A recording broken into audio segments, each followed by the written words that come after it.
नमस्कार, स्वागत है आप सभी का ज्ञान सम्मान के मंच पे। तो हम लोग यहाँ पे यूपीपीएससी आर से रिलेटेड टेस्ट सीरीज देख रहे थे और इस क्रम में यदि बात करें तो DIS से टोटल हम लोग 12 टेस्ट कंप्लीट कर चुके हैं। तो आज इसका टेस्ट नंबर 13 देखने जा रहे हैं हम लोग। और ये आपका टेस्ट जो होगा GS का टेस्ट होगा। तो GS में आप सभी को पता ही होगा कि 140 प्रश्न आता है। इसके अलावा बात करें तो PCS मंत्रा से 60 टेस्ट कंप्लीट कर चुके हैं हम लोग। GS वर्ल्ड जो आपका फेज 1 वाला था वो कंप्लीट कर चुके हैं। GS1 फेज 2 वाला में आपका 4 टेस्ट कंप्लीट कर दिया गया है, जो सेक्शनल टेस्ट है। उसके बाद फुल लेंथ का टेस्ट वहाँ बचा हुआ है, वो हम लोग करेंगे। और GS वर्ल्ड का जो फेज 3 का टेस्ट आया है और मार्केट में और जो बेहतर अवेलेबिलिटी होगा वो सब टेस्ट सीरीज यहाँ पे हम लोग देखने वाले हैं। इसके अलावा यहाँ पे हम लोग चूँकि PYQ का एनालिसिस जरूरी होता है, तो हम लोग लगभग 3 साल का यहाँ पे लेटेस्ट जो एग्जाम हुआ है आपका PYQ देख चुके हैं, चाहे हिंदी की बात हो या GS सेक्शन की बात हो।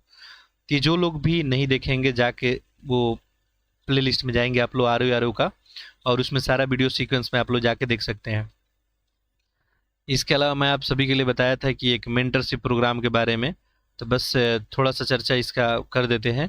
जो लोग भी इंटरेस्टेड होंगे वो लोग कमेंट बॉक्स में बस यस लिख देंगे, पहले जान जाए कि प्रोग्राम है क्या। तो इसमें जनरली आपको टॉपिक दिया जाएगा, ठीक। और मान लीजिए मैं कोई भी एक टॉपिक देता हूँ और उस टॉपिक का क्या होगा, आपका टेस्ट होगा। तो उसी टॉपिक से रिलेटेड आपका टेस्ट होगा और इस टेस्ट का क्या किया जाएगा, फिर एनालिसिस किया जाएगा। और यदि आपको इस टॉपिक से रिलेटेड कोई डाउट बनता है, इस टेस्ट से रिलेटेड कोई डाउट बनता है, तो आप अपना डाउट डायरेक्टली जो है गूगल मीट के माध्यम से पूछ सकते हैं। ठीक है, तो ये प्रोग्राम है और इस प्रोग्राम के लिए बिल्कुल ही कोई चार्ज नहीं है, आपका फ्री ऑफ कॉस्ट प्रोग्राम है।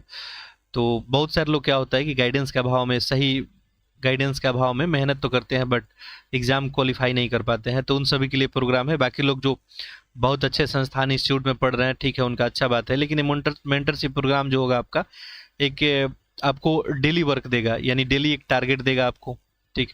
और इस टारगेट से रिलेटेड आपका टेस्ट भी हो रहा है। तो इससे बेहतर क्या हो सकता है कि आपको एक टारगेट दिया जाए, जैसे कोई टॉपिक दिया जाए और उसी टॉपिक का टेस्ट लिया जाए, और आपको ये भी मौका हो कि आपको कोई डाउट होता है आप डायरेक्टली पूछ भी सकें। तो इससे बेहतर कोई प्रोग्राम हो नहीं सकता। और ऐसे ऐसे प्रोग्राम के लिए आप मार्केट में देखेंगे जनरली ऐसे प्रोग्राम तो चलाया नहीं जाता है, पहली बात ये।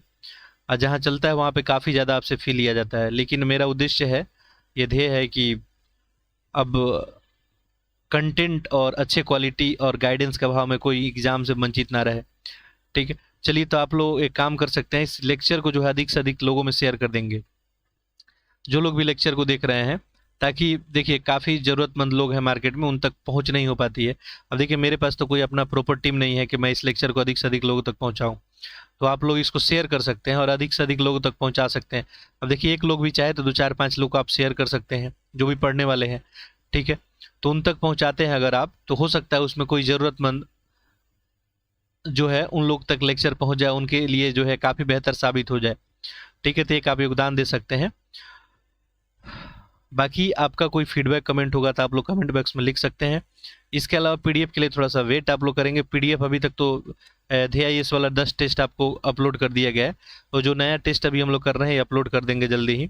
तो पीडीएफ आज तक जो भी हम लोग यहाँ पे किए हैं आपको पीडीएफ यहाँ पे दिया गया है, तो आप लोग टेलीग्राम ग्रुप जाके ज्वाइन कर लेंगे। चलिए एक एक प्रश्न को हम लोग देखते हैं। और टेस्ट का लेंथ काफ़ी लंबा हो जाता है।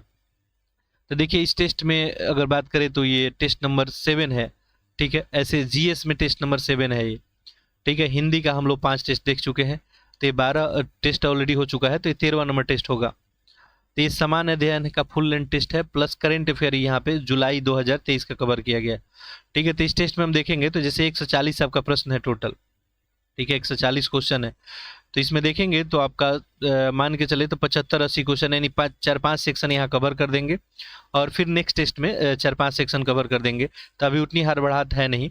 बाकी अगले मंथ से जो है, या इस मंथ के एंड से ही हम जो है एक एक टेस्ट एक दिन में लगाएंगे, और वो भी फुल लेंथ का टेस्ट लगाएंगे, ठीक है। अगर पॉसिबल हो पाएगा तो एक फुल लेंथ का टेस्ट, ठीक है, GS का और एक हिंदी का, दो टेस्ट भी हम लोग लगाएंगे यदि पॉसिबिलिटी बनी तो, ठीक है।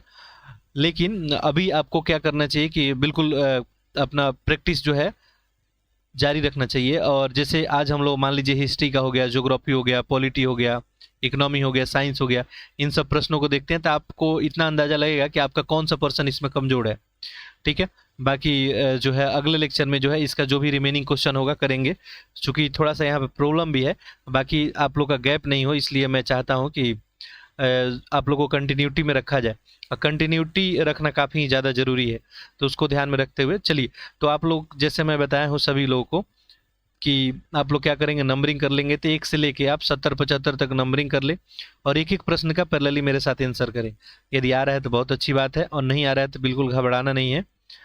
आप लोग जो है उसका आंसर यहाँ पे देख के और फिर अपना कंसेप्ट को क्लियर कर सकते हैं। देखिए पहला क्वेश्चन क्या है यहाँ पे, दक्कन ट्रेप। दक्कन ट्रेप के संबंध में सही कथन बताना है।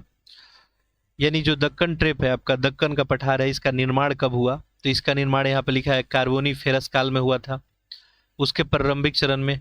ये दरारी उद्भेदन का परिणाम था, ठीक है।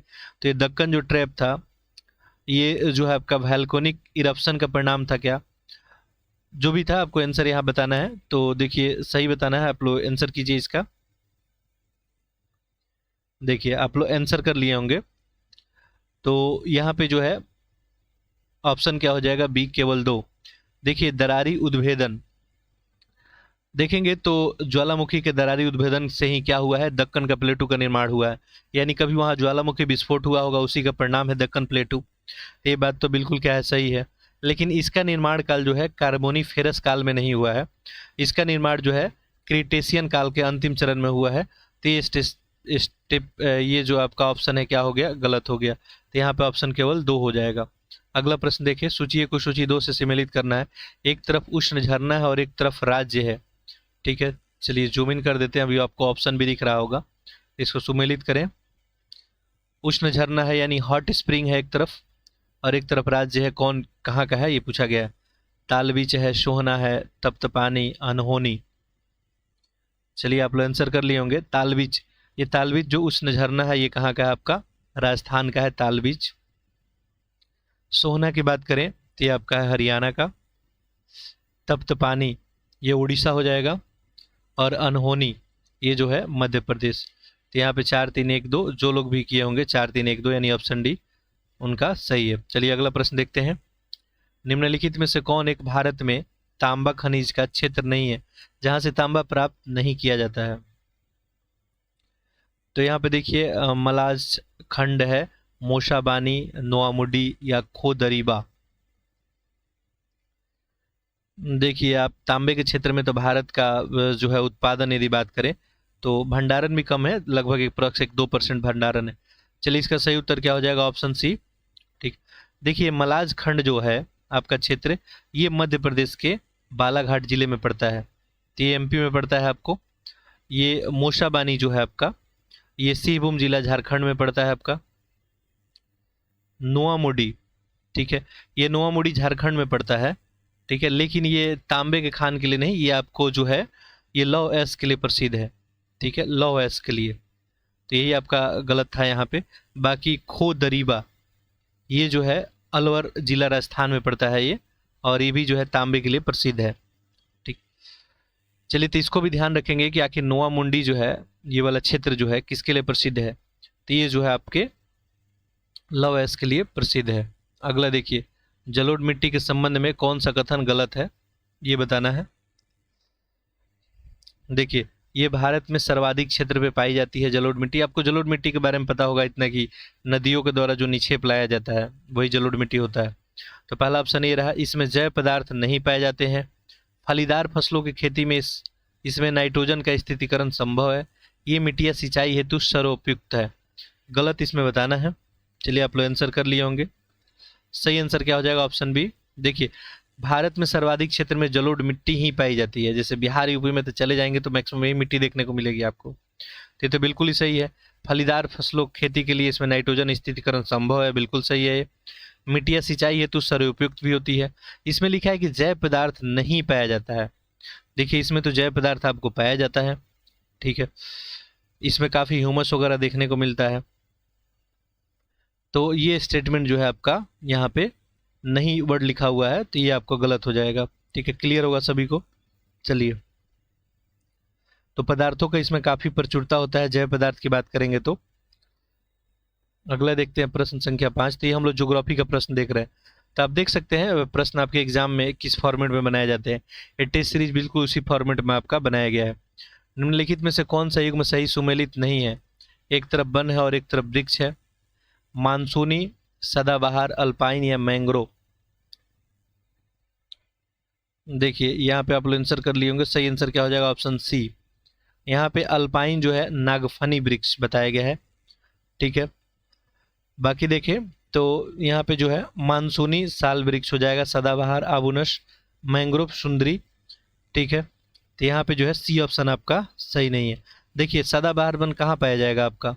ठीक, तो ये आबुनस वृक्ष जो है सदाबहार वन का भी वृक्ष है। ये वहाँ पाया जाएगा जहाँ ज़्यादा बारिश हो, यानी 200 सेंटीमीटर से जहाँ ज़्यादा बारिश होता हो। ठीक है, जैसे आबुनस हो गया, ताड़ हो गया, महोगनी वगैरह वहाँ देखने को मिलता है। ये मैंग्रोव वाला जो आपका वन है, ये जो है मैंग्रोव जनरली डेल्टाई क्षेत्र में देखने को मिलता है, जहाँ नदी अपना जाकर निक्षेप छोड़ती है। ठीक है, तो गंगा ब्रह्मपुत्र डेल्टा वाला क्षेत्र में सुंदरी नाम का वृक्ष भी वहाँ पे पाया जाता है। ठीक है, और इसीलिए आपको इसके अधिकता होने के कारण उस डेल्टा का नाम वहाँ पे क्या रख दिया गया? सुंदरबन डेल्टा।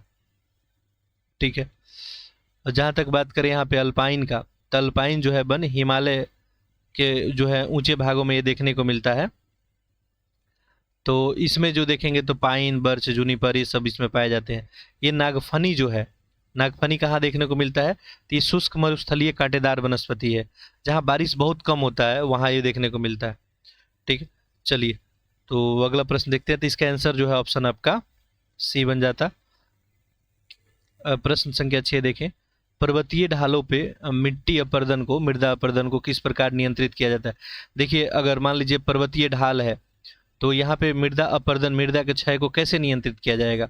हवारोधी पट्टियां बनाकर, समोच्च रेखीय जुताई करके, वनरोपण करके, या इनमें से कोई नहीं? देखिए आप लोग आंसर कर लिए होंगे। यहाँ पे जो है ऑप्शन क्या हो जाएगा? बी, समोच्च रेखीय जुताई करके। देखिए पर्वतीय ढाल पे मृदा अपरदन को जो है काट के सीढ़ीनुमा खेत बनाकर और यहाँ पे इसको जो है जुताई वगैरह करके नियंत्रित किया जाता है। तो ऑप्शन यहाँ पे बी हो जाता। ठीक है, अगला देखते हैं। सिंपल सा क्वेश्चन पूछा गया था सॉइल इरोजन को रोकने के लिए, जहां माउंटेन का आपका स्लोप बनता है, ये स्लोप बन रहा है आपका। ठीक है, तो यहाँ पे ऐसा क्या करेंगे कि माउंटेन का इरोजन रुकेगा? ठीक है, तो बस सीढ़ीनुमा जो है यहाँ पे जुताई वगैरह किया जाता है। अगला देखें। एक नई जाति की उत्पत्ति अचानक एक ही बार में होने वाले स्पष्ट और स्थायी बड़ी विभिन्नताओं के कारण होती है, यह सिद्धांत क्या कहलाता है? देखिए विकास का सिद्धांत है, एक जीन एक एंजाइम का सिद्धांत, उत्परिवर्तन का सिद्धांत, नव विकासवाद का सिद्धांत। ठीक है, देखिए एक नई जाति की उत्पत्ति अचानक एक ही बार में होने वाली स्पष्ट और स्थायी बड़ी विभिन्नताओं के कारण होता है, और इस सिद्धांत को किसके नाम से जानते हैं? तो उत्परिवर्तन का सिद्धांत। ठीक है, थ्योरी ऑफ जो है म्यूटेशन, थ्योरी ऑफ म्यूटेशन के हम इसको नाम से जानते हैं। ठीक है, चलिए अच्छा इस सिद्धांत का प्रतिपादन जो है कौन थे, ये भी पूछा जा सकता है। उत्परिवर्तन का सिद्धांत किनके द्वारा दिया गया था? तो आपका ह्यूगो डी ब्रिज के द्वारा। इनका नाम थोड़ा याद रखेंगे, ये सिद्धांत इनके द्वारा दिया गया था। अगला देखते हैं। निम्नलिखित कथनों में से कौन सा सही नहीं है? ठीक है, आप लोग आंसर करते रहे पैरेलली। सभी स्तनधारी असमतापी होते हैं, चमगादड़ एक स्तनधारी प्राणी है न कि पक्षी है। इसमें गलत कौन है ये बताना है। देखिए सबसे पहला टर्म है यहाँ पे असमतापी। ठीक है, तो इसमें लिखा है कि सभी स्तनधारी असमतापी होते हैं। असमतापी का मतलब ही हुआ कि जो ठंडा रुधिर वाले जो जंतु होते हैं, जिनके शरीर का तापमान वातावरण के तापमान के अनुसार घटता बढ़ता है, इसे ही हम क्या बोलते हैं? असमतापी बोलते हैं। तो कथन 1 तो इसमें क्या हो गया आपका? असत्य हो गया। ठीक है, इसके बाद नेक्स्ट देखेंगे। चमगादड़ एक स्तनधारी है। अच्छा यहाँ पे था कि सभी स्तनधारी असमतापी होते क्या? सभी पूछा है, तो देखिए सभी तो आपके देखा जाए तो सभी नहीं होते हैं। ठीक है, आप ये बात देखेंगे तो जैसे कुछ सरीसृप वगैरह तो होते हैं समतापी। समतापी किनको बोलेंगे? तो समतापी बोलेंगे वैसे कोई जीव जंतु मान लीजिए जिनका खून जो है गर्म होता है, गर्म रुधिर होता है। ठीक है, जिनके शरीर का तापमान वातावरण के ताप को प्रभावित ना करके सदैव एक ही जैसा रहता है, तो इसको हम लोग क्या बोलते हैं, तो पक्षी या स्तनधारी इसके अंतर्गत आते हैं। यहाँ पे लिखा था कि चमगादड़ स्तनधारी प्राणी है, ना कि पक्षी है।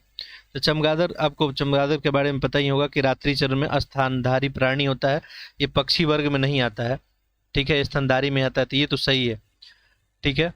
और पहला जो है यहाँ पे सभी वर्ड यूज किया गया है, तो ऐसे में जो है ये क्या हो जाएगा, आपका गलत हो जाएगा। यहाँ पूछा क्या गया था गलत, तो यहाँ पे आंसर क्या बन जाएगा आपका, यहाँ पे आंसर जो है केवल एक हो जाएगा, ठीक है। तो आंसर क्या हो जाएगा आपका, एक हो जाएगा। यहाँ पे असत्य ही पूछा गया था, ठीक है।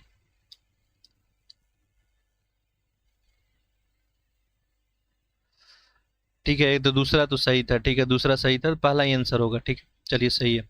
अगला देखते हैं, निम्नलिखित में से किस एक पर्वतीय दर्रे का निर्माण तीस्ता नदी के द्वारा हुआ है? नाथुला, जेलेपा, ये जो दर्रे होते हैं, बड़ा लच्छा है, बनिहाल है, तो आंसर आप लोग कर लिए होंगे। सही आंसर क्या हो जाएगा, तीस्ता नदी के द्वारा जो है ये जेलेपा दर्रा, ठीक है, सिक्किम में स्थित है ये जेलेपा दर्रा आपका, तीस्ता नदी के द्वारा इस दर्रे का निर्माण किया गया है। अब ये जो भी दर्रा होता है कहीं ना कहीं का मार्ग प्रशस्त करता है, दो चीज़ों को कनेक्ट करने का काम करता है, ये दूरी घटाने का काम करता है, तो भूटान जाने वाला मार्ग होता है। यहाँ पे बनिहाल दर्रा के बारे में लिखा गया है, तो ये तो जम्मू कश्मीर में आपका बड़ा लच्छा दर्रा, ये हिमाचल प्रदेश में है और मंडी और लेह को ये जोड़ता है।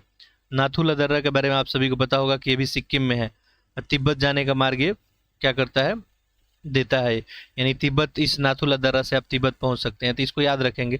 ये कौन कहाँ है ये तो बात याद ही रखेंगे, साथ साथ ये कौन किसको कनेक्ट करता है, ठीक है, ये भी थोड़ा ध्यान रखेंगे। निम्नलिखित में से कौन सा गर्त जो है प्रशांत महासागर में स्थित नहीं है?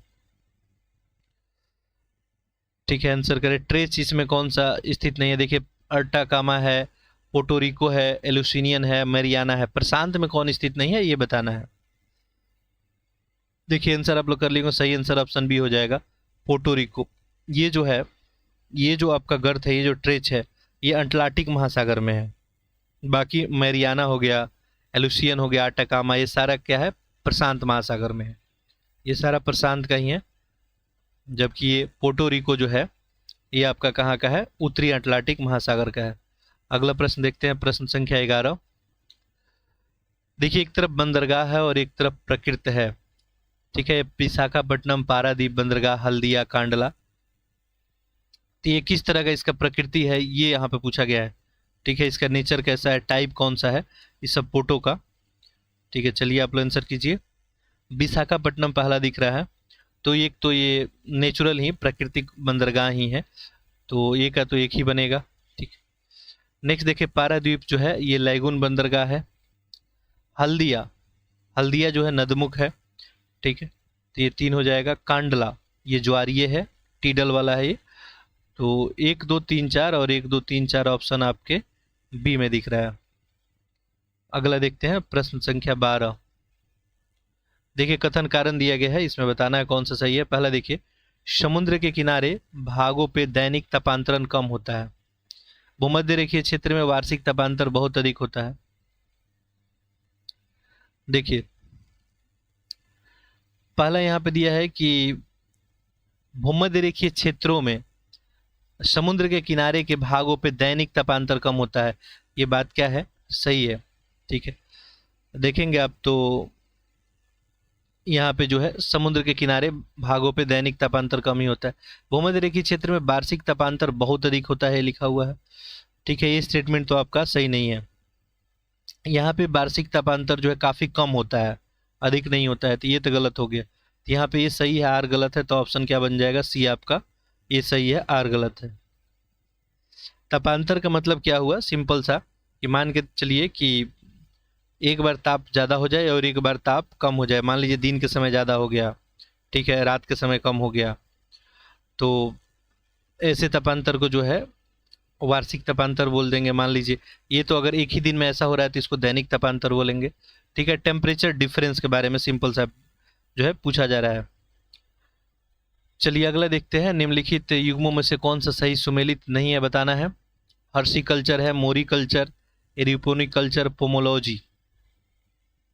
इसमें भी गलत ही ढूंढना है। देखिए सही आंसर आप लोग कर लिए होंगे। सही आंसर क्या हो जाएगा? ऑप्शन सी, एरोपोनिक जो है पौधों को केवल जल में उगाना। एरोपोनिक पौधे में हवा में उगाया जाता है, ना कि जल में। ये हवा में उगाने का टेक्निक है, ठीक है।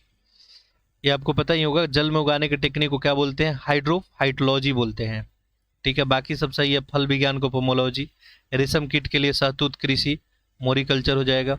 व्यापारिक स्तर पर उन्नत प्रजाति के घोड़ों का पालन के लिए हर्षिकल्चर हो जाएगा, ठीक है। अगला देखते हैं प्रश्न। ये देखिए यहाँ पूछा गया आपको, भारत के विभिन्न भागों में हस्तांतरित कृषि के नामों में गलत सुमेल है, कौन सा इसमें? झूम, दीपा, पोंडू। देखिए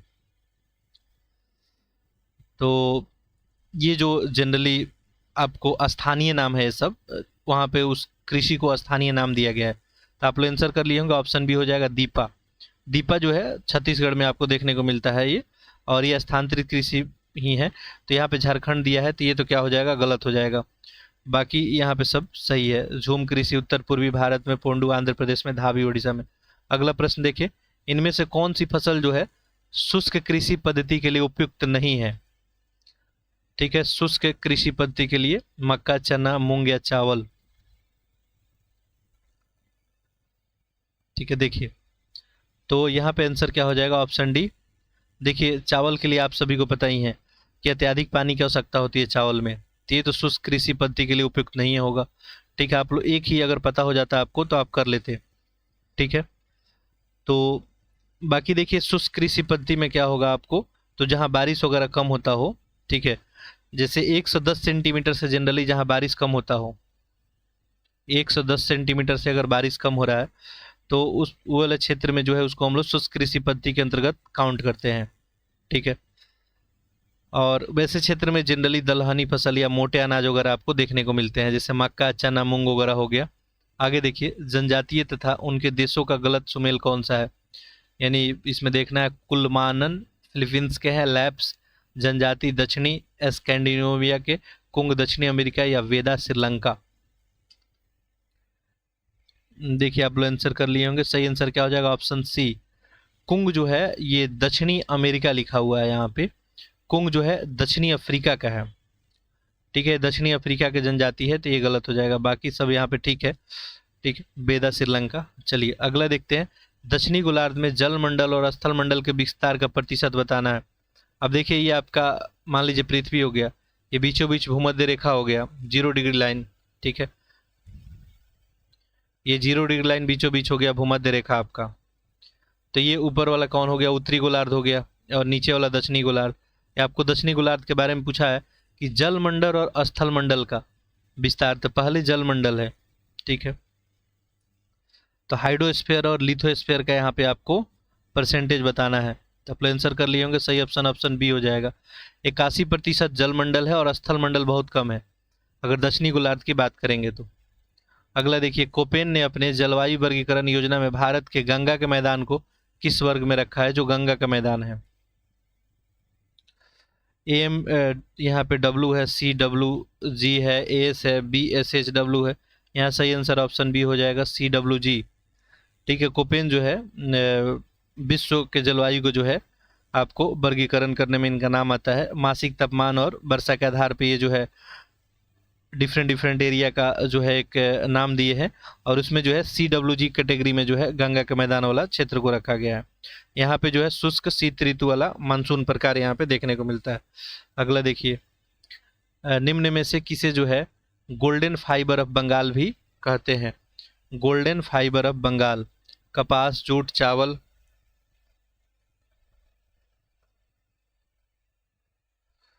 ठीक है, कपास, जूट है, चावल है, इनमें से कोई नहीं। देखिए आंसर क्या हो जाएगा? ऑप्शन बी, ठीक है, golden fibre of Bengal, jute को नाम से ही हम लोग जानते हैं।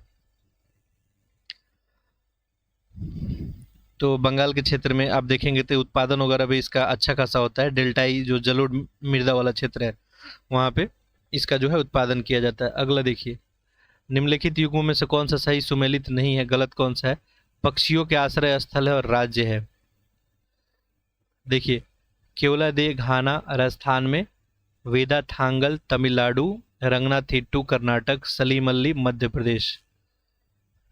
देखिए तो यहाँ पे जो सलीम अली पक्षी आपका है आश्रय स्थल, ये तमिलनाडु में जो है अवस्थित है। तो यहाँ मध्य प्रदेश दिया है, तो ये क्या हो जाएगा, गलत हो जाएगा। बाकी सब यहाँ पे ठीक है। अगला देखते हैं प्रश्न संख्या 21। देखिए क्या पूछा गया, विश्व प्रसिद्ध जो है मोका, मोका जो है कहवा कहाँ पाया जाता है।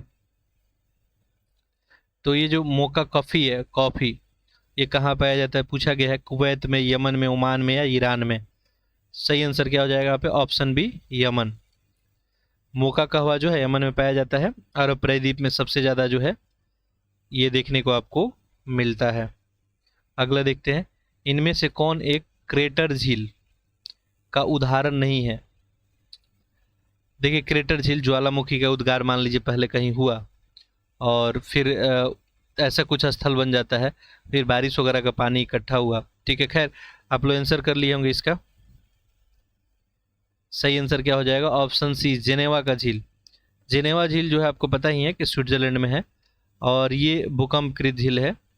बाकी सब क्रेटर झील का उदाहरण है, जैसे लोनार हो गया, टिटिकाका हो गया, एर्नस झील हो गया। अब आपको ये सब पता होना चाहिए। ठीक है, जैसे यहाँ पे टिटिकाका हो गया, उसके अलावा बोलिविया, एवर्सन, ये सब इटली में है। ठीक है, ये लोनार झील कहाँ पे स्थित है आप लोग कमेंट करके लिख सकते हैं। ठीक है, लोनार झील जो है कहाँ स्थित है।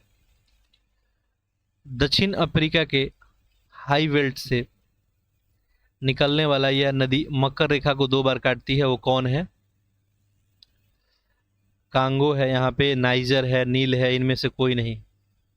देखिए क्वेश्चन ऑलरेडी डिस्कस हो चुका है, मेरे को लगता है शायद जीएस वर्ल्ड वाले टेस्ट में।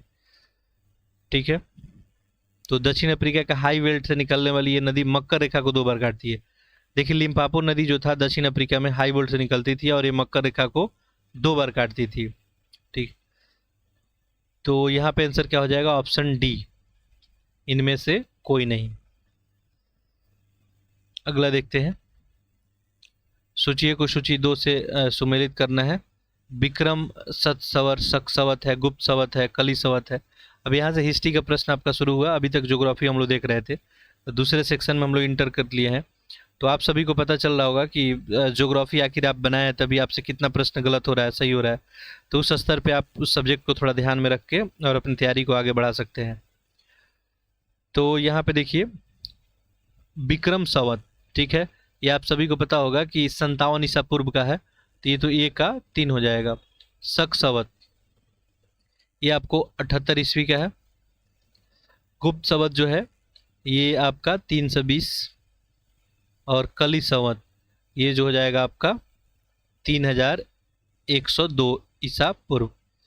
तो यहाँ पे आंसर देखिए तो 3142, 3142 तो ऑप्शन ए में ही दिख रहा है। चलिए अगला देखिए, पुस्तक एलाइव द वंडर जिसमें सर्वप्रथम ब्लैक होल का घटना का वर्णन है, उसके लेखक कौन है। देखिए सही उत्तर यहाँ पे क्या हो जाएगा, option B J Z Holwell. ठीक है, जे जैंड हालवेल जो है इन्हीं का पुस्तक है एलाइव ए वंडर। काल कोठरी वाला दुर्घटना जो आप सुने होंगे उसका जो है वर्णन किया है, इसमें ब्लैक होल घटना का वर्णन किया गया है। ये काल कोठरी में जो है 123 लोग जो है अपना दम तोड़ देते हैं। ठीक है, काल कोठरी में ऐसा कहानी बताया जाता है, अब इसमें कितनी सच्चाई है ये जो है कहा नहीं जा सकता है। 146 अंग्रेजों को बंद किया गया सिराजुद्दौला के द्वारा, और अगले सुबह जो है 123 लोग इसमें दम तोड़ देते हैं। और ये जो है जे जैंड हालवेल का जो है पुस्तक है एलाइव द वंडर, उसी में इसका वर्णन किया जाता है। 1756 की ये घटना बताई जाती है। अगला देखते हैं, ईसाई धर्म में धर्मांतरित हिंदुओं को पैतृक संपत्ति में उत्तराधिकार प्राप्त करने में सक्षम करने वाला अधिनियम कौन सा था। देखिए आप सभी को पता होगा कि जो भी ईसाई धर्म स्वीकार करते थे वैसे पैतृक धन से जो है उनको वंचित किया जाने लगा। वैसे में जो है नियम बनाया गया कि जो भी धर्मांतरण करेगा उनको पैतृक धन से जो है वंचित नहीं किया जाएगा, उसके लिए एक्ट बनाया गया। तो ये पूछा जा रहा है, वही बताइए कौन सा अधिनियम था। तो इसका आंसर यहाँ पे क्या बन जाएगा, ऑप्शन बी आप लोग किए होंगे। 1850 में एक्ट जो है 21वें एक्ट में ये बात कही गई। ठीक है, कि धार्मिक परिवर्तन के कारण पुत्र अपने पिता की संपत्ति में वंचित नहीं किया जा सकता है। ये क्लियरली इसमें बताया गया। निम्नलिखित जो है समकालीन स्रोतों में से कौन सा एक खगोल शास्त्र और ज्योतिष शास्त्र के प्रति हुमायूं के अनुराग को चित्रित करता है? कौन सा एक खगोल शास्त्र और ज्योतिष शास्त्र के प्रति हुमायूं के अनुराग को चित्रित करता है? ये यहाँ पे बताना है। तुझके बाबरी, कानून हुमायूनी, हुमायूंनामा। देखिए, तो ये सही आंसर हो जाएगा ऑप्शन बी, कानून हुमायूनी। ये जो पुस्तक है इसमें हुमायूं को खगोल शास्त्र और ज्योतिष शास्त्र के प्रति अनुराग दिखाई देता है, ऐसा जो है इसमें चित्रित किया गया है। अगला देखिए, विजयनगर साम्राज्य के लिए पूछा गया है कि कौन सा सत्य है यहाँ पे। देवराय द्वितीय ने एक दूत मंडल चीन भेजा था। हरिहर द्वितीय ने महाराजा धीराज की उपाधि धारण की थी। हम्पी विजयनगर साम्राज्य की दूसरी राजधानी थी। देवराय द्वितीय ने अपने सेना में मुसलमान लड़ाकों को भी भर्ती किया था। इसमें गलत आपको ढूंढना है।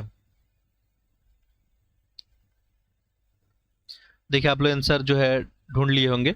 ऑप्शन नंबर सी, ये जो हम्पी है ये विजयनगर साम्राज्य का दूसरा नहीं, ये पहली राजधानी थी। ठीक है, तो हम्पी क्या थी? आपको पहली राजधानी थी। विजयनगर साम्राज्य की दूसरी राजधानी जो है पेनुकोंडा था। ठीक, पेनुकोंडा। ये स्टेटमेंट बाकी। देवराय द्वितीय जो है दूत मंडल चीन में भेजा गया था। हरिहर द्वितीय को महाराजा धीराज का उपाधि इनके द्वारा धारण किया गया था। देवराय द्वितीय अपनी सेना में मुसलमान जो है लड़ाकों को भर्ती भी किए थे। बात सारा सही है। निजामुद्दीन जैनुद प्रसिद्ध वजीर था किसका? बलबन है, अकबर, इल्तुतमिश, इब्राहिम लोदी। चलिए, आप लोग आंसर कर लिए होंगे। सही आंसर क्या हो जाएगा? ऑप्शन सी, इल्तुतमिश।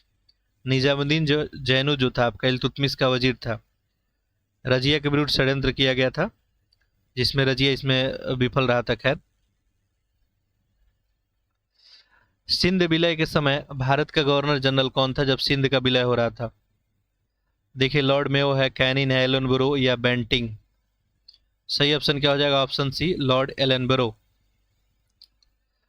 ठीक है, चलिए, तो सिंध विलय के समय जो है पूछा गया था, ये आसान सा प्रश्न था। ऐसे आपसे पूछा जाए कि सिंध का विलय कब किया गया था? ठीक है, तो 1843 में। ठीक है, 1843 में पूरे सिंध को जो है अंग्रेज साम्राज्य में मिला लिया गया था और एलनबरो ही थे। ठीक है, अगला देखते हैं। ऐतिहासिक स्रोतों के अनुसार महापद्म नंद के उत्तराधिकारियों की संख्या 8 थी। निम्नलिखित में से वो कौन सा स्रोत है जहां इस तथ्य का उल्लेख है? देखिए, उपनिषद और ब्राह्मण ग्रंथ है, अरण्यक जैन ग्रंथ है, पुराण या बौद्ध है, वेद और उपनिषद है। सही आंसर क्या हो जाएगा? ऑप्शन सी, पुराण और बौद्ध ग्रंथ। यहाँ पे वर्णन किया गया है कि महापद्म नंद जो नंद वंश के थे, इनके 8 उत्तराधिकारी थे। चलिए, बाकी जो है घनानंद ही आखिरी शासक बताया गया और आपको पता है कि घनानंद को मार के जो है मौर्य साम्राज्य का स्थापना हुआ था। अगला देखते हैं 32। यहाँ पे देखिए, निम्नलिखित युग्मों में से कौन सा एक सही सुमेलित नहीं है पूछा गया। एक तरफ रियासत है और शासक है। देखिए, वाकाटक जो है रियासत परवरसेन प्रथम के द्वारा, राष्ट्रकूट धंतिदुर्ग, पल्लव सिंह विष्णु, चालुक्य जो है राजाराम प्रथम। देखिए, यहाँ पे सही आंसर क्या हो जाएगा आपका? Option D. ठीक है, ये राजाराम प्रथम जो है आपको, ये चोल वंश के महान शासक थे, ना कि चालुक्य के। ठीक है, अब चोल चालुक्य नाम एक ही जैसा दिख रहा है। ये जो थे आपको चोल वंश के थे। बाकी सब यहाँ पे सही है। वाकाटक परवरसेन प्रथम, राष्ट्रकूट दंतिबुर्ग तो इसके संस्थापक ही थे, पल्लव जो है श्री विष्णु। अगला कथन कारण दिया गया है। ठीक है, देखिए, दिल्ली सल्तनत का वास्तविक संस्थापक इल्तुतमिश को माना जाता है। इल्तुतमिश ने एकता प्रणाली, सैन्य व्यवस्था और मुद्रा प्रणाली में सुव्यवस्थित किया था। ये बताना है कौन सा आंसर आपको सही होगा। देखिए, बात सही है, दिल्ली सल्तनत का वास्तविक संस्थापक इल्तुतमिश को ही माना जाता है और इसके द्वारा एकता प्रणाली हो गया, सैन्य व्यवस्था, मुद्रा प्रणाली, इसको सुव्यवस्थित किया गया था। ये बात सही है, तो ऑप्शन ए हो जाएगा। जैसे दिल्ली सल्तनत में गुलाम वंश सबसे पहले आया था, तो आप लोग कमेंट करके लिख सकते हैं। छोटा सा एक प्रश्न है, गुलाम वंश के संस्थापक कौन थे?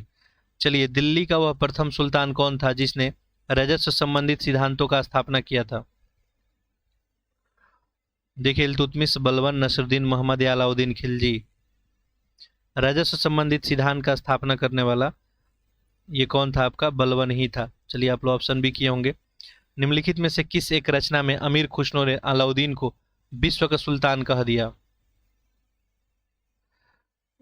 नुए सिपहर, आशिका, या खजाइनुल फुतह, या तारीख सुल्तान? सही आंसर क्या हो जाएगा? Option C, Khazain Futuh. ठीक है, इसी में जो है आपका अलाउद्दीन को विश्व का सुल्तान कहा गया अमीर खुसरो के द्वारा।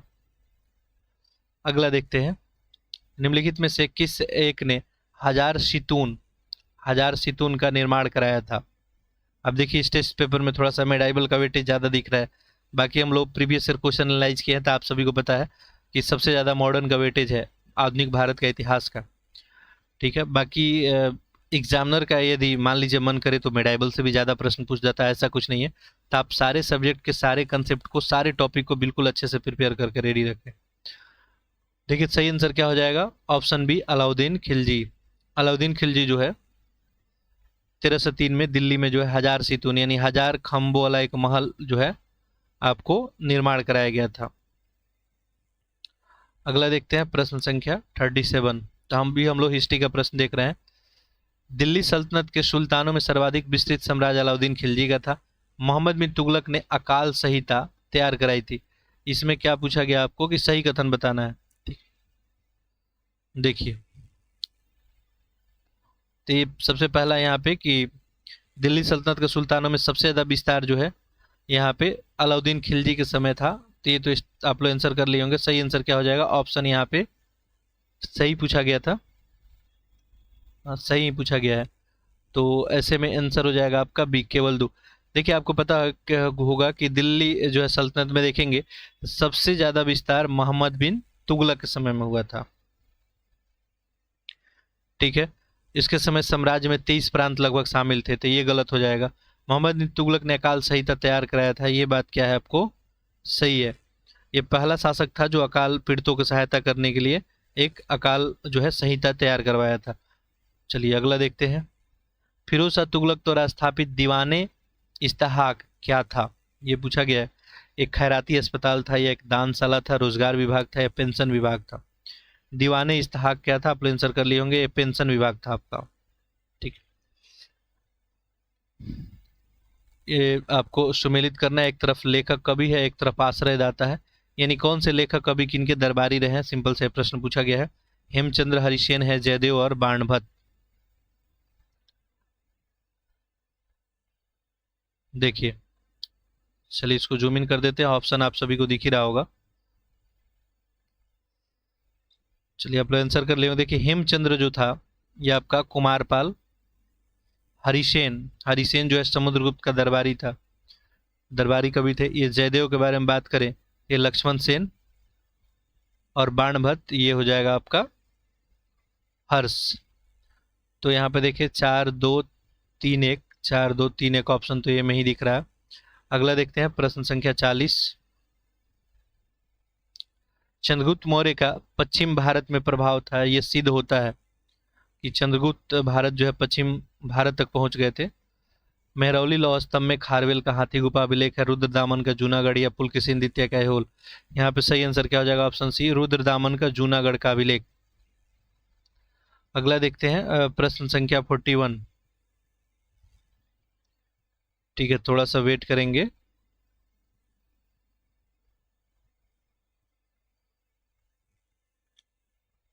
ठीक है, देखिए 41 में मीमांसा दर्शन के अनुसार प्राणी के मोक्ष प्राप्त करने का संभावित मार्ग क्या है?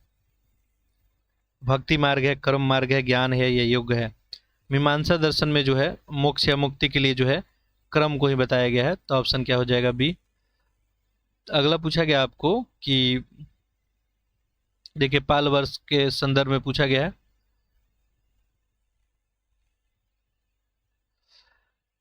पाल वंश का संस्थापक गोपाल ये बौद्ध धर्म का अनुयायी था। अरब यात्री अब्दुल रजाक ने पाल साम्राज्य को शक्तिशाली बताते हुए रूहमा कहा गया था इसके द्वारा। ये पाल वंश के बारे में तीनों स्टेटमेंट है, सही ही बताना है। देखिए, पाल वंश के संस्थापक आप सभी को पता है गोपाल ही थे। बौद्ध धर्म के अनुयायी भी थे ये गोपाल। ये भी बात क्या है आपको? सही है। दूसरा भी सही है। नेक्स्ट यहाँ पे दिया है कि अब्दुल रजाक ने पाल साम्राज्य को शक्तिशाली बताते हुए रूहमा कहा था। तो ये जो है सुलेमान नामक अरब जो है व्यापारी के द्वारा बताया गया था। तो ये स्टेटमेंट सही नहीं होगा, तो ऐसे में ऑप्शन बी हो जाएगा, एक दो दोनों सही है। एलोरा के प्रसिद्ध जो है कैलाश मंदिर का निर्माण किसने कराया था? अमोघ वर्ष, परवरसेन है, कृष्ण प्रथम है, कृष्ण तृतीय है। सही आंसर क्या हो जाए यहाँ पे? ऑप्शन सी, कृष्ण प्रथम, एलोरा का प्रसिद्ध कैलाश मंदिर। ठीक है, तो चलिए, तो आंसर हो ही गया। अगला देखते हैं। ये भी हम लोग हिस्ट्री का प्रश्न देख रहे हैं। चोल प्रशासन में वेल्ली क्या था? ये शासन प्रशासन वाला जो टर्मिनोलॉजी है, शब्दावली है, इसको थोड़ा ध्यान देंगे। यहाँ से प्रश्न आपके एग्जाम में बनते हैं। भूमि माप का इकाई था, सोने का सिक्का, ब्राह्मणों को दिए जाने वाला भूदान, सैनिक इकाई की टुकड़ी। देखिए वेल्ली जो है, ये जो था आपका भूमि माप का इकाई ही था, ऑप्शन ए हो जाएगा। अगला देखते हैं। ऐसे सोने के सिक्कों को कासू वगैरह बोला जाता था। निम्नलिखित में से कौन एक संविधान के मूल ढांचे का भाग नहीं है? अब देखिए, हम लोग ज्योग्राफी और हिस्ट्री का प्रश्न देख लिए, यहाँ से राज्य व्यवस्था है आपका। तो संविधान का मूल ढांचा का भाग नहीं है।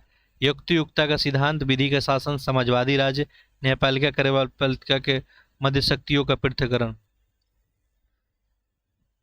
देखिए सही आंसर यहाँ पे क्या बन जाएगा? मूल ढांचे का सिद्धांत। तो आंसर यहाँ पे सी हो जाएगा, समाजवादी राज्य।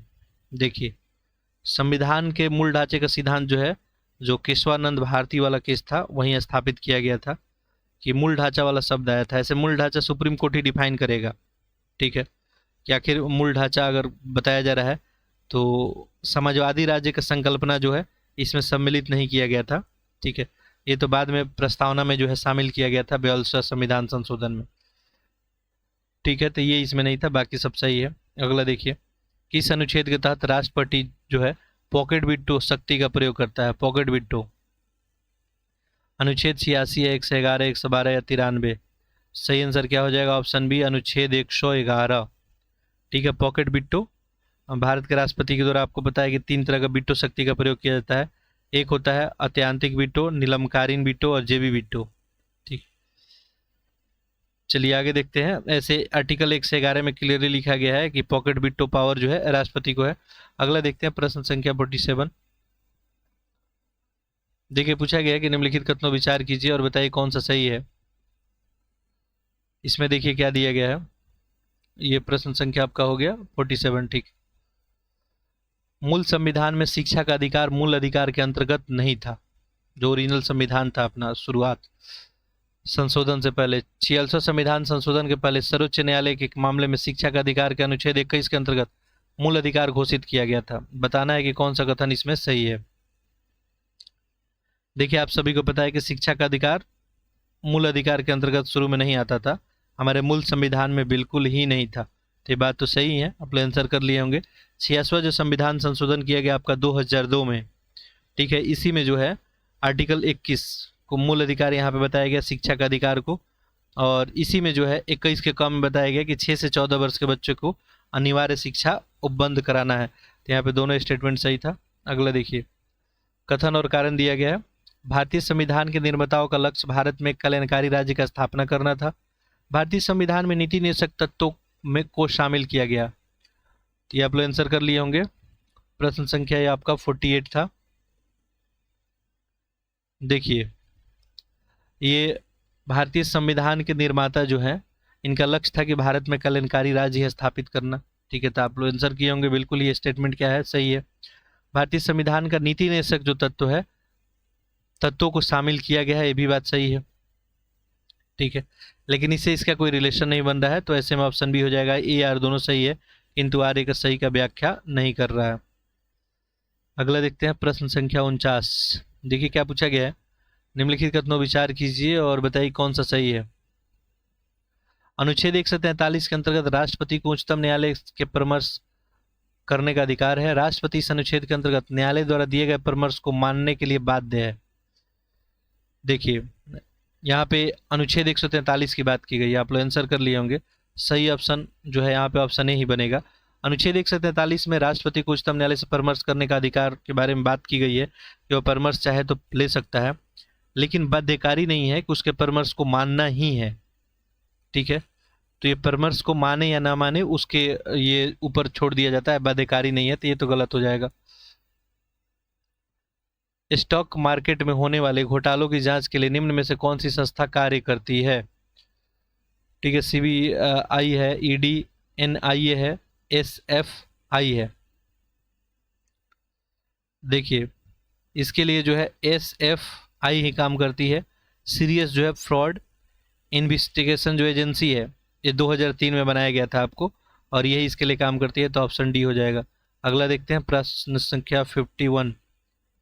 देखिए यहाँ पे क्या दिया गया है, निम्नलिखित कथनों विचार कीजिए, बताइए कौन सा सही है। संविधान संशोधन विधेयक संसद के दोनों सदनों के द्वारा अलग अलग साधारण बहुमत से पारित होना चाहिए। संविधान संशोधन विधेयक की बात हो रही है। जब संविधान में संशोधन करना है आपको, तो संसद के दोनों सदनों से अलग अलग साधारण बहुमत से, वर्ड पे ध्यान देंगे एक एक।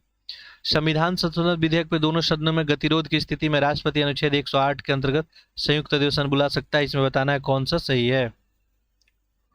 देख ले आप लोग आंसर कर लिए होंगे, क्वेश्चन ऑलरेडी इस पे बहुत चर्चा कर चुके हैं हम। देखिए संविधान संशोधन जो विधेयक है, संसद के दोनों सदनों के द्वारा, यहाँ पे साधारण बहुमत से तो आप संविधान संशोधन कर नहीं सकते हैं, ठीक है, विशेष बहुमत इसके लिए चाहिए, तो ये स्टेटमेंट तो गलत हो गया आपका। ठीक, फिर दिया आपको कि आर्टिकल 108 संविधान संशोधन विधेयक पर दोनों सदनों में गतिरोध की स्थिति में राष्ट्रपति 108 के अंतर्गत संयुक्त अधिवेशन बुला सकता है। तो ये जो है 108 में जो है संसद में संयुक्त जो है अधिवेशन का उपबंध केवल साधारण विधेयक के लिए किया गया है। धन विधेयक और संविधान संशोधन विधेयक के लिए यहाँ पे कुछ ऐसा कुछ बात नहीं है, तो ये तो गलत हो जाएगा, दोनों ही गलत, तो ऑप्शन डी हो जाएगा। अगला देखिए, अगला प्रश्न पूछा गया आपको, भारतीय संविधान के अंतर्गत निम्नलिखित में से कौन सा मौलिक अधिकार भारत में रहने वाले नागरिकों के साथ साथ विदेशी वाले लोगों को भी प्राप्त है? विधि के समक्ष समता है, धर्माचरण की स्वतंत्रता, विचार और व्यक्ति की स्वतंत्रता। देखिए भारत के साथ साथ विदेशी लोग को भी प्राप्त है, कौन सा? तो देखिए विधि के समक्ष समता वाला, और नेक्स्ट जो है धर्माचरण वाला, ठीक है, दोनों ही सही हो जाएगा। विचार और व्यक्ति की स्वतंत्रता जो है केवल भारतीयों को प्राप्त है, आर्टिकल 19(1) का ए में, तो केवल जो है भारतीयों को प्राप्त है, तो ये नहीं होगा, तो यहाँ पे 1-2 हो जाएगा, ऑप्शन सी। अगला देखिए, कथन कारण है, भारतीय संविधान व्यक्ति की स्वतंत्रता तथा सामाजिक हितों के बीच संतुलन स्थापित करने का प्रयास करता है। भारतीय नागरिकों को प्रदान किए गए मूल अधिकार अबाध है, उन पर किसी प्रकार का प्रतिबंध नहीं लगाया जा सकता है। तो इसमें पूछा गया कि बताइए कौन सा सही होगा। यह प्रश्न संख्या आपका 53। ठीक, देखिए इसमें सही आंसर आपका क्या बन जाएगा, ऑप्शन नंबर सी। ये तो सही है, यहाँ पे आर बिल्कुल ही क्लियरली गलत है। देखिए पूछा गया था कि भारतीय संविधान व्यक्ति की स्वतंत्रता सामाजिक हितों को संतुलन स्थापित करने का प्रयास करता है, बात सही है। भारतीय नागरिक को प्रदान किए गए मूल अधिकार अबाध है, उन पर किसी प्रकार का प्रतिबंध नहीं लगाया जा सकता है, ये बात सही नहीं है। ठीक है, कि उन पर किसी प्रकार का प्रतिबंध, बिल्कुल प्रतिबंध लगाया जा सकता है, ठीक है, जहां उचित होगा, जैसे गवर्नमेंट चाहे, ठीक है, वो काम कर सकती है, प्रतिबंध वगैरह लगा सकती है। आपको तो पता है कि जो है आपातकालीन कंडीशन में आप देखेंगे तो आपका जो मौलिक अधिकार है वो भी बहुत सारा राइट यहाँ पे समाप्त कर दिया जाता है। अगला देखिए प्रश्न संख्या 54। एक संसद सदस्य के सीट को रिक्त घोषित किया जा सकता है यदि वह सदन में लगातार कितने अवधि के लिए अनुपस्थित रहेगा। कोई भी संसद का सदस्य है, कितना दिन अगर नहीं जाए तो उसके सीट को रिक्त घोषित कर दिया जाएगा। देखिए ये आंसर हो जाएगा ऑप्शन बी, 2 माह। ठीक है, 2 माह अगर लगातार कंटिन्यू नहीं जाए तो बिना बताए हुए अनुपस्थित रहता है, तो ऐसे में उसके सीट को रिक्त घोषित कर दिया जाएगा। कथनों में कौन सा सही है? सूफी सिलसिले में नक्शबंदी सबसे कट्टरवादी सिलसिला था। शेख अहमद सरहिंदी इस सिलसिले के प्रसिद्ध संत थे। इसमें बताना है कौन सा आंसर होगा। देखिए सूफी सिलसिले में नक्शबंदी सबसे कट्टरवादी सिलसिला है, और शेख अहमद सरहिंदी इसके जो है संत भी थे, तो ऑप्शन यहाँ पे सी हो जाएगा। 56 देखते हैं। सूफी संत और एक तरफ उपाधि है। ठीक है, चलिए यहाँ पे थोड़ा जूम इन कर लेते हैं, तो आप सबको ऑप्शन ही दिख रहा होगा। एक तरफ सूफी संत है, एक तरफ उपाधि है, किनको कौन सा उपाधि से नवाजा गया है। देखिए शेख निजामुद्दीन औलिया हैं, शेख सलीम चिश्ती हैं, शेख नसरुद्दीन मोहम्मद है, बाउद्दीन जकारिया है। देखिए आप लोग आंसर किए होंगे शेख निजामुद्दीन औलिया, इनको महबूब इलाही के नाम से जानते थे, तो ये ऑप्शन 3 में दिख रहा है। शेख सलीम चिश्ती, इनको शेख उल हिंद के नाम से जानते थे। शेख नसरुद्दीन मोहम्मद, इनको चिरागे दिल्ली के नाम से जाना जाता था। और बहाउद्दीन जकारिया, इनको शेख उल इस्लाम के नाम से। 3-1-2-4, 3-1-2-4 जो है ऑप्शन डी में है। अगला प्रश्न देखिए, ये पूछा गया आपसे कि निम्नलिखित में से किस एक विदेशी यात्री ने विजयनगर साम्राज्य की यात्रा नहीं की है? दाओटो बरबासा है, डोमिंगो पायस है, फर्नांडीज नूनीज है, या रॉल्फ फिंच? देखिए, ये जो बारबोसा है या पायस है, नूनीज है, सब पुर्तगाली हैं। और ये जो है कृष्णदेव के दरबार वगैरह में देखने को मिलेंगे, तो ये तो विजयनगर साम्राज्य में आए हुए। ऑप्शन डी हो जाएगा यहाँ पर राल्फ फिंच। राल्फ फिंच ये अंग्रेजी व्यापारी थे और ये मुगल के समय, अकबर के समय भारत यात्रा किए थे। तो अगला देखते हैं प्रश्न संख्या 58। देखिए, पूछा गया है कि निम्नलिखित में से किस एक संधि का परिणाम यह हुआ कि मराठा छत्रपति केवल अब नाम मात्र के राजा रह गए? सगोली है, सुगोली की संधि भी इसको हम लोग बोलते हैं, पुरंदर की संधि है, सालबाई है, वशीन की संधि। देखिए, सही आंसर यहाँ पे क्या हो जाएगा आपका? ऑप्शन ए, शंगुला की संधि। 1750 में ये रघुजी भोसले, इन्हीं के मध्यस्थता के कारण जो है राजा राम और पेशवा के बीच जो है सगोली की संधि हुई थी। और इस संधि में जो है मराठा छत्रपति केवल नाम मात्र के राजा रह गए थे। अगला देखिए प्रश्न संख्या 59। निम्नलिखित कथनों में से कौन सा घटना चौथे आंग्ल मैसूर युद्ध से संबंधित नहीं है? टीपू द्वारा नेपोलियन से पत्र व्यवहार, ब्लेजली के द्वारा मार्क्विस की उपाधि, टीपू की मृत्यु, अंग्रेजों द्वारा मैसूर को अपने प्रत्यक्ष नियंत्रण में लेना। देखिए, चौथा मैसूर युद्ध के बारे में जो 1799 में हुआ था, उसी के बारे में पूछा जा रहा है, कौन सा सही नहीं है। चलिए, आप लोग आंसर कर लिए होंगे। सही आंसर क्या हो जाएगा? ऑप्शन डी, अंग्रेजों द्वारा मैसूर को अपने प्रत्यक्ष नियंत्रण में। यहाँ पे जो वर्ड यूज किया गया है प्रत्यक्ष, प्रत्यक्ष नियंत्रण में नहीं लिया गया था, ठीक है। यहाँ पे जो है एक अड्यार वंश का एक बालक था, छोटा सा बालक कृष्णदेव, इसको जो है गद्दी पे बैठा दिया गया था, तो प्रत्यक्ष शासन तो नहीं था। बाकी टीपू द्वारा नेपोलियन से पत्र व्यवहार वाली बात है, ब्लेजली को मार्क्सिस्ट की उपाधि, टीपू का मृत्यु हो ही गया था इसमें। अगला देखिए प्रश्न संख्या 60। बांडीवास के युद्ध किसके किसके मध्य लड़ा गया था? पूछा हुआ प्रीवियस ईयर में क्वेश्चन है ये, आंसर आप लोग कर लिए होंगे। अंग्रेज और फ्रांसीसी के मध्य लड़ा गया था 1760 में, ठीक है। अंग्रेज की ओर से आयरकुट थे और फ्रांस की ओर से जो है काउंट लाली, इनके नेतृत्व में फ्रांसीसी इसमें हार गए थे आपका।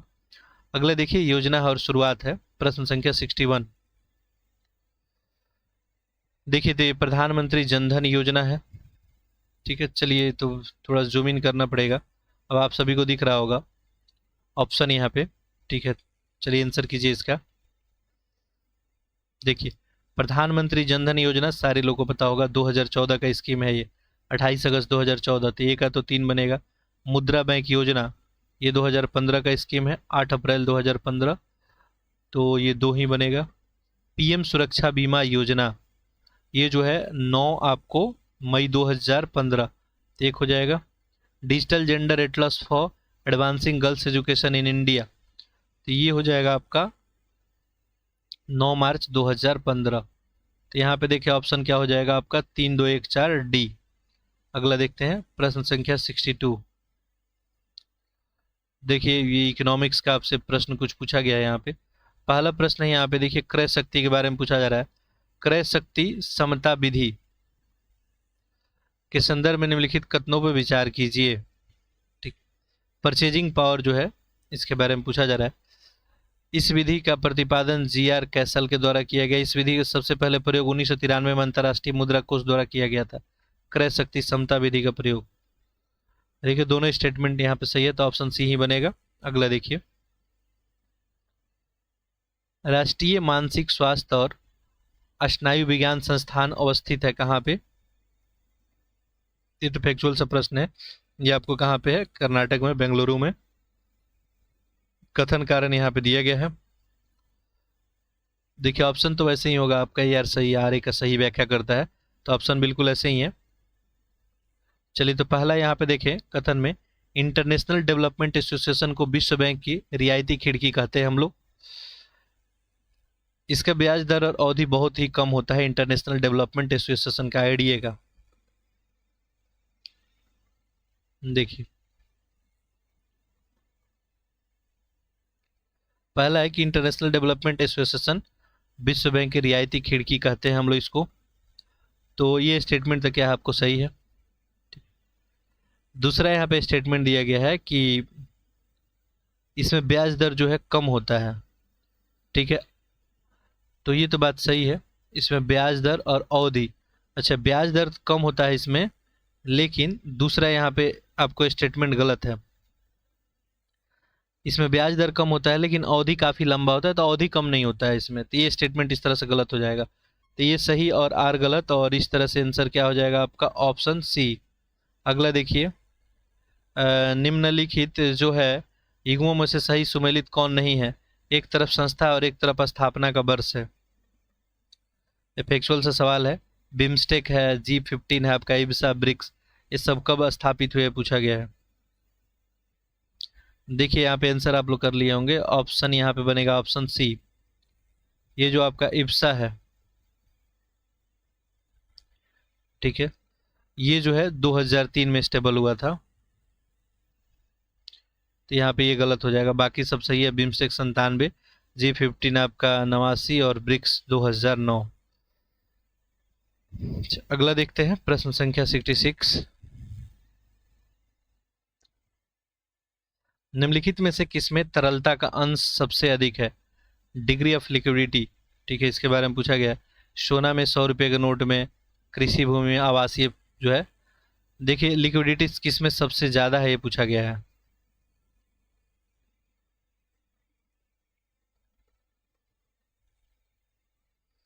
देखिए आप लोग आंसर कर लिए होंगे, सही आंसर ऑप्शन बी हो जाएगा। अच्छा प्रश्न था, 100 रुपये का नोट।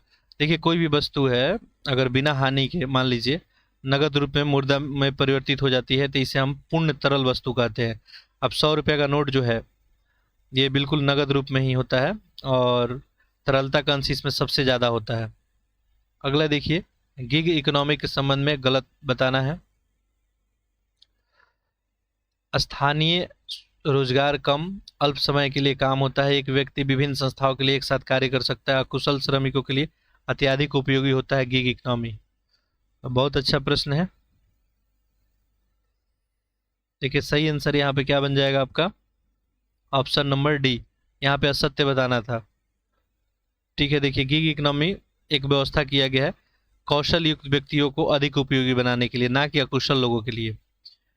ठीक है, तो इसमें जो है व्यक्ति एक साथ कई संस्थाओं के लिए काम भी कर सकता है।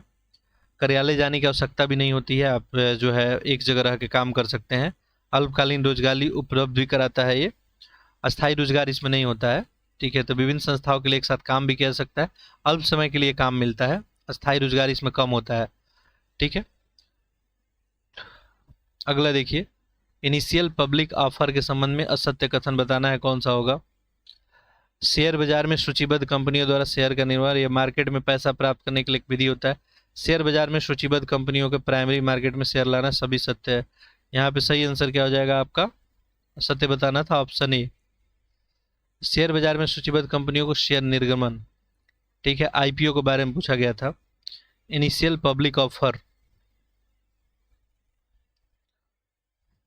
अगला देखते हैं, आरबीआई द्वारा नोट निर्गमन के लिए न्यूनतम प्रणाली में किस वर्ष का प्रचलन किया गया था। न्यूनतम कोष प्रणाली, तो फैक्चुअल सा क्वेश्चन है। मिनिमम जो है रिजर्व सिस्टम के बारे में। आंसर आप लोग कर लिए होंगे, सही आंसर हो जाएगा 1957। ठीक है, 1957 में एक न्यूनतम कोष प्रणाली वाली सिस्टम लाई गई थी, और आरबीआई कम से कम 200 करोड़ का रिजर्व कोष अपने पास रखेगा, ये इसमें बताया गया था। और इसमें फिर 200 करोड़ में आपका 115 करोड़ मूल्य का स्वर्ण और 85 करोड़ का मूल्य का विदेशी मुद्रा इसमें शामिल किया जाता है। चालू खाते घाटे को कम करने के निम्नलिखित में से कौन सा एक सहायक नहीं है। चालू खाता यदि घाटा कम करना है, देखिए घरेलू मुद्रा का अवमूल्यन किया जाए, प्रत्यक्ष विदेशी निवेश को बढ़ावा दिया जाए, निर्यात को मिलने वाली आर्थिक सहायता में कटौती किया जाए, निर्यात को बढ़ाया जाए। देखिए आपको क्या करना है, चालू खाता घाटा को कम करने में कौन शामिल नहीं है, तो यहाँ पे ऑप्शन क्या बन जाएगा, ऑप्शन सी, निर्यात को मिलने वाली आर्थिक सहायता में कटौती। अगला देखिए, जब हम विभिन्न आय वर्गों में बीच कितनी विषमता है इसकी माप करते हैं तो ये किस प्रकार की गरीबी को बताता है? निरपेक्ष गरीबी है, सापेक्ष है, संरचनात्मक है, व्यक्तिपरक गरीबी है।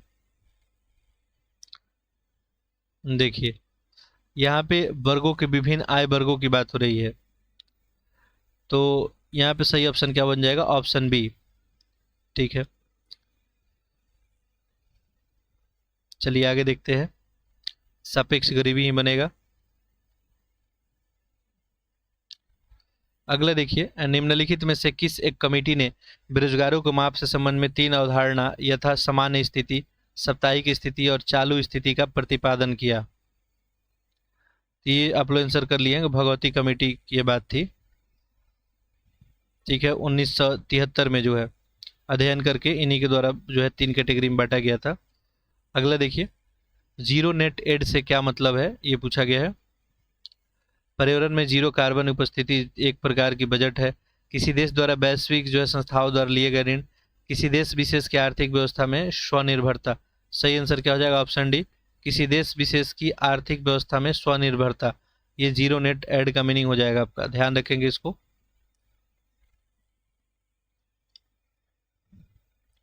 तो ये टर्म थोड़ा याद रखेंगे आप लोग, जीरो जो है नेट एड। पर्यावरण और परिस्थिति की कार्य क्रियाशीलता कुछ नियमों पर आधारित होती है, नियमों का प्रतिपादक कौन था? तो 75 तक हम लोग कर लेते हैं, फिर अगले जो है लेक्चर में देखेंगे। देखिए सही आंसर यहाँ पे क्या बन जाएगा? ऑप्शन ए, बैरी कोमोनोर। ठीक है, पर्यावरण परिस्थिति क्रियाशीलता का जो 4 नियम दिया गया और बैरी कोमोनोर द्वारा ही नियम दिया गया था। पहला नियम, दूसरा नियम, तीसरा और चौथा नियम। ठीक है, और पहले नियम में इनके द्वारा बताया गया था कि everything is connected to everything. दूसरे में बताया गया था एवरीथिंग मस्ट गो समवेयर। और तीसरे में बताया गया कि नेचर नो बेस्ट। और चौथे में बताया गया था there is no such thing as free lunch. और 75 नंबर देखिए, संस्थान है और इसकी अवस्थिति है पूछी गई है। चलिए इसको करें।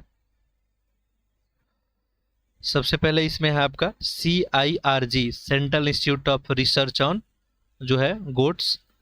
इंडियन इंस्टीट्यूट ऑफ जो है कारपेट टेक्नोलॉजी है, IICT है। NSI है आपका, नेशनल शुगर इंस्टीट्यूट है। NIB है आपका, नेशनल इंस्टीट्यूट ऑफ बायोलॉजिकल्स। चलिए देखिए, CIRG जो है आपका central institute of research in goats, ये तो आपका मथुरा में, ए का 2 बनेगा। IICT ये आपका Indian institute of carpet technology, ये आपका भदोही में। NSI ये जो आपका हो जाएगा नेशनल शुगर इंस्टीट्यूट, ये कानपुर में। और लास्ट बचा NIB, national institute of biologicals, तो ये नोएडा। 2-1-3-4, 2-1-3-4 ऑप्शन ए में दिख रहा है। तो चलिए हम लोग 75 क्वेश्चन यहाँ पे कर लिए। तो बाकी रिमेनिंग जो है इसमें जो प्रश्न बचते हैं आपको, वो इसका हम पार्ट 2 करके कर लेंगे। ऐसे भी लेक्चर का लेंथ थोड़ा बड़ा हो गया है। ठीक है, तो आप लोग जैसे आज हम लोग देखें, मान लीजिए पॉलिटी हो गया आपका, इकोनॉमी हो गया, ज्योग्राफी हो गया, ठीक है, हिस्ट्री हो गया। इसका प्रश्न अप्रॉक्स देख लिया हम लोग, इन्वायरमेंट वाला देख रहे थे। बाकी इसमें साइंस हो गया, मैथ और रीजनिंग हो गया आपका, यूपी स्पेशल का प्रश्न हो गया और करेंट अफेयर। ठीक है, तो इसको दूसरे सेक्शन में रखेंगे। बाकी इतना से आपका एनालिसिस हुआ होगा। कुछ दिन में आपको बिल्कुल एक ही में फुल लेंथ हम टेस्ट देंगे। अभी जो है आप बस कंटिन्यूटी बनाए रखें। क्वेश्चन अब 75 क्वेश्चन भी कम नहीं होता है, इसमें बहुत सारे प्रश्न आपको नहीं आ रहे होंगे, उसको रेडी कर ले। ठीक है, और इतना में तो आपको पता चल गया होगा कि पॉलिटी में आपका ज़्यादा क्वेश्चन गलत हो रहा है, इकोनॉमी में, ज्योग्राफी में, हिस्ट्री में। इस एनालिसिस के साथ आप आगे बढ़ सकते हैं। बाकी आपका कोई फीडबैक कमेंट होगा तो आप लोग कमेंट बॉक्स में ज़रूर लिखेंगे। ठीक है, तो अगले में जो है 76 से लेके 140 तक प्रश्नों को हम लोग देखेंगे। चलिए, तो आप सभी का जो है बहुत बहुत धन्यवाद। कहने से पहले एक बात और आप सभी को, कि आप इस लेक्चर को ज़्यादा से ज़्यादा शेयर कर देंगे, ताकि वो जो प्रोग्राम वाली बात है मैक्सिमम लोगों के पास पहुंच जाए, मेंटरशिप प्रोग्राम वाली बात। और उसमें कोई इंटरेस्टेड हो, मैं देखना चाहता हूँ कि आखिर कितने लोग इंटरेस्टेड हैं। ठीक है, तो मेरे को भी जैसे ज़्यादा लोग मान लीजिए जुड़ते हैं, तो मेरे को भी काम करने में अच्छा लगेगा। ठीक, थोड़ा उत्साह मेरा भी बढ़ेगा कि चलिए भाई, इस प्रोग्राम के लिए कुछ लोग इंटरेस्टेड हैं। चलिए ठीक है, इसके अलावा कोई फीडबैक कमेंट होगा तो जरूर आप लोग कमेंट बॉक्स में लिखेंगे। आप सभी का बहुत बहुत धन्यवाद।